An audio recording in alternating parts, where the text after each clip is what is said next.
Hi, my name is Joseph Malloy. Today's date is August 4th, 2017, and the password is Pretzel. This is my one and only audience member. She's watching via FaceTime. And let's begin. It was in the 6th grade. It never occurred to me. I sat there and I watched. I began to question myself. Is this what it has become? The 6th grade is when I first watched the movie Super Size Me. Super Size Me was a documentary that was about a man who had to eat McDonald's for 30 days, breakfast, lunch, and dinner. And when asked to supersize, he had to oblige. Watching the documentary, it clicked.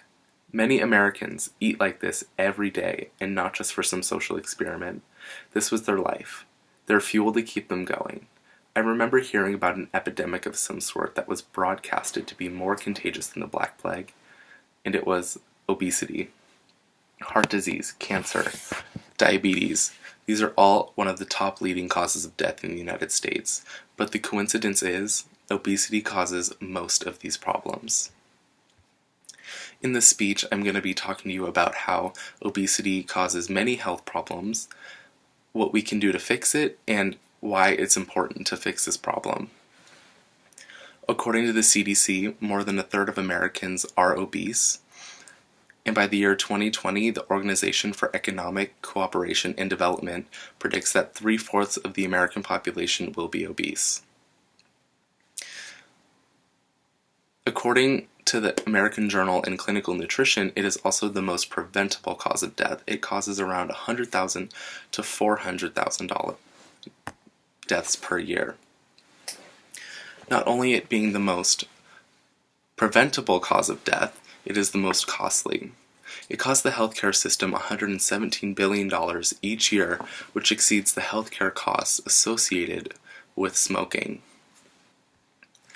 With many problems associated with obesity, there are some contributing factors that lead to this problem. The first factor that leads to obesity is poor diet and the high rates of fast food. Most fast foods are easy, cheap, and just accessible to the to a demographic that is low income and has a low socioeconomic status. The sad thing is that these foods have high fats, high carbs, which all lead to problems like obesity, high cholesterol, high blood pressure. And according to the 2010 report by the Red Center for Food Policy, less than 1% of children's meals meet these nutritional standards. Another thing that influences obesity is a sedentary lifestyle. In the modern day, most people use their cars to get places. No one is walking, no one is taking their bike places, they're just using their car to get to and from places. Also, quality grocery stores are too far away to walk to them, even if they had the opportunity to walk to them. These are called food deserts. Food deserts are recognized by the USDA as urban areas which it is difficult to buy affordable or good quality fresh foods. And these are usually located in low economic areas where they cannot see a grocery store making enough money to keep it afloat. Next is social changes, as in more screen time. More people are on their phones, they're on their computer, they're playing video games. More people would rather sit down and look at virtual reality in a forest than rather go to the forest themselves.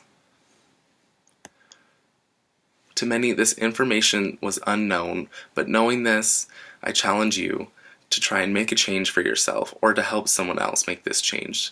The solution to obesity, especially at this large of a scale, is not a one-step solution. Making small improvements can dramatically increase the likelihood of reducing obesity. The importance of reducing obesity is one for our kids and future adults of America to live a healthy, longer life, to then make America even better than what it already is today.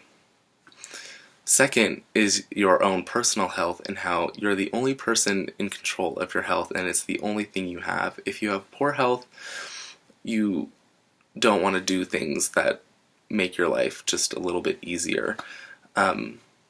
Having a healthier lifestyle, it motivates you to do the things you always wanted to do. And Now, what we can do to help people with this problem.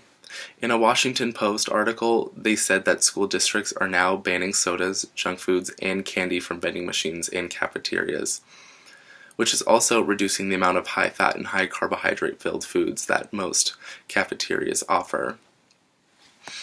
And not only in cafeterias, you can do this on a daily basis, just making the conscious choice. By also reducing high-fat and high-carbohydrate-filled foods, you reduce your likelihood of getting diabetes, which is one of the primary causes of death in America. Also, increasing your cardiovascular exercise reduces your risk of getting heart disease, the #1 killer of people in America. Something that communities can do to help this problem is grocery stores and food deserts. If they were to even put a market that sold fresh vegetables and fruit, it could dramatically increase or reduce the amount of problems in America. By having these markets, it can, again, bring fruits and vegetables to lower economic places and bring fresher foods into these people's lives. The next is government. Government programs are in place to help people get nutritious food. For example, WIC. WIC is a program for pregnant women to get coupons to get nutritional food before and after pregnancy for them and their child to get the quality nutrition they need. As Americans, we strive to be the best, but we cannot if we are contracting these problems from obesity. Solving obesity is not a simple problem with a simple solution. It is a complex network of corporate America, our citizens, and the foods themselves. Not everyone has the same issue or lifestyle. We need to be able to tailor our weight loss goals to our certain situations. Making small efforts in this literally huge obesity epidemic will allow the American society a small but steady progression to a healthier society.